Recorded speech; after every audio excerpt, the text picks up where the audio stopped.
The king, right in between these two, Manasseh, he's the worst by far. So he not only introduces the worship of idol statues into the Jerusalem temple, he also institutes child sacrifice. And so God sends prophets to say, the time is up. Israel has reached the point of no return. 2 Chronicles 32. After these things and these acts of faithfulness, Sennacherib, king of Assyria, came and invaded Judah and encamped against the fortified cities, thinking to win them for himself. And when Hezekiah saw that Sennacherib had come and intended to fight against Jerusalem, he planned with his officers and his mighty men to stop the water of the springs that were outside the city, and they helped him. A great many people were gathered, and they stopped all the springs and the brook that flowed through the land, saying, "Why should the kings of Assyria come and find much water?" He set to work resolutely, and built up all the wall that was broken down, and raised towers upon it. And outside it he built another wall, and he strengthened the Millo in the city of David. He also made weapons and shields in abundance. And he set combat commanders over the people, and gathered them together to him in the square at the gate of the city, and spoke encouragingly to them, saying, "Be strong and courageous. Do not be afraid or dismayed before the king of Assyria and all the horde that is with him, for there are more with us than with him. With him is an arm of flesh, but with us is the Lord our God to help us and to fight our battles." And the people took confidence from the words of Hezekiah, king of Judah. After this, Sennacherib, king of Assyria, who was besieging Lachish with all his forces, sent his servants to Jerusalem, to Hezekiah, king of Judah, and to all the people of Judah who were in Jerusalem, saying, "Thus says Sennacherib, king of Assyria, on what are you trusting that you endure the siege in Jerusalem? Is not Hezekiah misleading you, that he may give you over to die by famine and by thirst, when he tells you, 'The Lord our God will deliver us from the hand of the king of Assyria'? Has not the same Hezekiah taken away his high places and his altars, and commanded Judah and Jerusalem? Before one altar you shall worship, and on it you shall burn your sacrifices. Do you not know what I and my fathers have done to all the peoples of other lands? Were the gods of the nations of those lands at all able to deliver their lands out of my hand? Who among all the gods of those nations that my fathers devoted to destruction was able to deliver his people from my hand, that your God should be able to deliver you from my hand? Now therefore, do not let Hezekiah deceive you or mislead you in this fashion, and do not believe him. For no God of any nation or kingdom has been able to deliver his people from my hand or from the hand of my fathers. How much less will your God deliver you out of my hand?" And his servants said still more against the Lord God and against his servant Hezekiah. And he wrote letters to cast contempt on the Lord, the God of Israel, and to speak against him, saying, "Like the gods of the nations of the lands who have not delivered their people from my hands, so the God of Hezekiah will not deliver his people from my hand." And they shouted it with a loud voice in the language of Judah to the people of Jerusalem who were on the wall, to frighten and terrify them, in order that they might take the city. And they spoke of the God of Jerusalem as they spoke of the gods of the peoples of the earth, which are the work of men's hands. Then Hezekiah the king and Isaiah the prophet, the son of Amoz, prayed because of this, and cried to heaven. And the Lord sent an angel, who cut off all the mighty warriors and commanders and officers in the camp of the king of Assyria. So he returned with shame of face to his own land. And when he came into the house of his God, some of his own sons struck him down there with the sword. So the Lord saved Hezekiah and the inhabitants of Jerusalem from the hand of Sennacherib, king of Assyria, and from the hand of all his enemies, and he provided for them on every side. And many brought gifts to the Lord, to Jerusalem, and precious things to Hezekiah, king of Judah, so that he was exalted in the sight of all nations from that time onward. In those days Hezekiah became sick, and was at the point of death. And he prayed to the Lord, and he answered him and gave him a sign. But Hezekiah did not make return according to the benefit done to him, for his heart was proud. Therefore wrath came upon him and Judah and Jerusalem. But Hezekiah humbled himself for the pride of his heart, both he and the inhabitants of Jerusalem, so that the wrath of the Lord did not come upon them in the days of Hezekiah.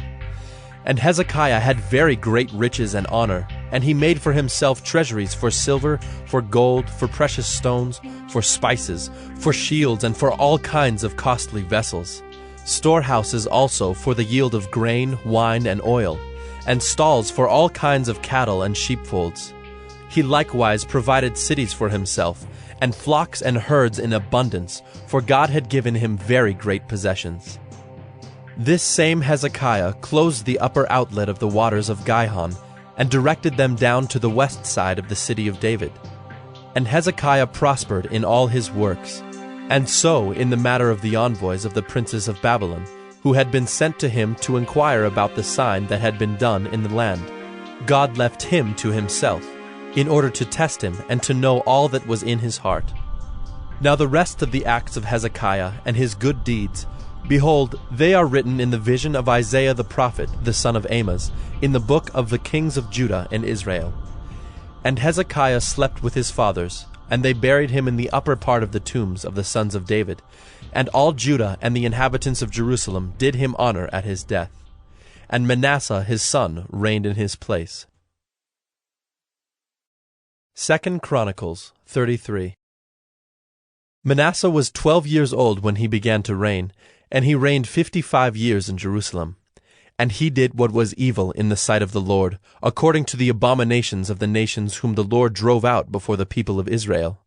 For he rebuilt the high places that his father Hezekiah had broken down, and he erected altars to the Baals, and made Asherahs, and worshipped all the host of heaven, and served them. And he built altars in the house of the Lord, of which the Lord had said, In Jerusalem shall my name be forever. And he built altars for all the host of heaven in the two courts of the house of the Lord. And he burned his sons as an offering in the valley of the son of Hinnom, and used fortune-telling and omens and sorcery, and dealt with mediums and with necromancers. He did much evil in the sight of the Lord, provoking him to anger. And the carved image of the idol that he had made, he set in the house of God, of which God said to David and to Solomon his son, In this house, and in Jerusalem, which I have chosen out of all the tribes of Israel, I will put my name forever, and I will no more remove the foot of Israel from the land that I appointed for your fathers, if only they will be careful to do all that I have commanded them, all the law, the statutes, and the rules given through Moses. Manasseh led Judah and the inhabitants of Jerusalem astray, to do more evil than the nations whom the Lord destroyed before the people of Israel. The Lord spoke to Manasseh and to his people, but they paid no attention. Therefore the Lord brought upon them the commanders of the army of the king of Assyria, who captured Manasseh with hooks, and bound him with chains of bronze, and brought him to Babylon. And when he was in distress, he entreated the favor of the Lord his God, and humbled himself greatly before the God of his fathers. He prayed to him, and God was moved by his entreaty, and heard his plea, and brought him again to Jerusalem into his kingdom. Then Manasseh knew that the Lord was God. Afterward he built an outer wall for the city of David, west of Gihon, in the valley, and for the entrance into the fish gate, and carried it around Ophel, and raised it to a very great height. He also put commanders of the army in all the fortified cities in Judah. And he took away the foreign gods and the idol from the house of the Lord, and all the altars that he had built on the mountain of the house of the Lord and in Jerusalem, and he threw them outside of the city. He also restored the altar of the Lord, and offered on it sacrifices of peace offerings and of thanksgiving, and he commanded Judah to serve the Lord, the God of Israel. Nevertheless, the people still sacrificed at the high places, but only to the Lord their God. Now the rest of the acts of Manasseh, and his prayer to his God, and the words of the seers who spoke to him in the name of the Lord, the God of Israel, behold, they are in the Chronicles of the kings of Israel. And his prayer, and how God was moved by his entreaty, and all his sin and his faithlessness, and the sites on which he built high places and set up the Asherim and the images, before he humbled himself. Behold, they are written in the Chronicles of the seers. So Manasseh slept with his fathers, and they buried him in his house, and Amon his son reigned in his place. Amon was 22 years old when he began to reign, and he reigned 2 years in Jerusalem. And he did what was evil in the sight of the Lord, as Manasseh his father had done. Amon sacrificed to all the images that Manasseh his father had made, and served them. And he did not humble himself before the Lord, as Manasseh his father had humbled himself. But this Amon incurred guilt more and more, and his servants conspired against him, and put him to death in his house. But the people of the land struck down all those who had conspired against King Amon, and the people of the land made Josiah his son king in his place.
On today's video, we're going to take you through a full body dumbbell workout. Yep. Now, this is a workout you can follow along with us. So you're going to want to use a pair of dumbbells that's moderate to lightweight, because we're going to do a lot of different exercises in this video. So for reference, I'm using a 20-pound set of dumbbells. And I'm using a 10-pound set of dumbbells. So the way we're gonna break this workout down, we're gonna do 6 lower, 6 upper, and 3 core exercises to finish it out. Yep. So we're gonna do each exercise for 45 seconds, and we're going to give you 15-second break in between, all right? And so in that 15 seconds, we're gonna show you what's next, the next exercise, and you can also use that time, grab a towel, grab a drink of water, or feel free to pause the video if you need a little bit longer break. So it is a follow along video. You can go at our pace and work with us, or feel free to take it up a notch, go at your pace a little quicker, or slow it down if you need to. So this is all done at your own pace. Exactly. So if you need a little warm up just to kind of warm your body up before we get started, go ahead and do that.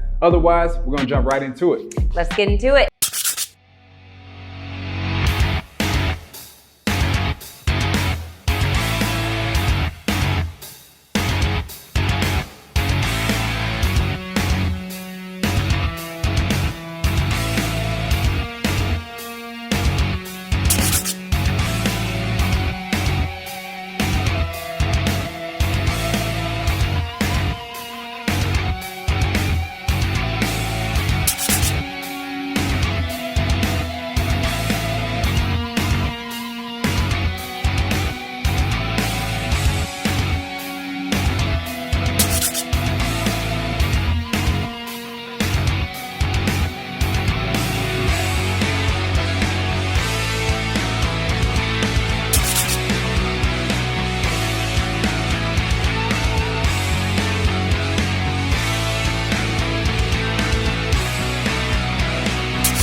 All right, guys, hopefully you got a nice workout. Yes, and dropped your a nice little core is sweat. on fire and your arms are on fire. Exactly. So if this wasn't enough, if you want to go for another round, feel free to do so. You can do 2 rounds, 3 rounds, make this 30 minutes, 45 minutes, just kind of make it work for you. Hey guys, Brent here from the X and Christian Central. I just want to thank you guys for watching our video. We really appreciate it. I really hope it's helping you on your Bible goals and your other goals as well. Be sure to check the links in the description for all the material that made this video possible.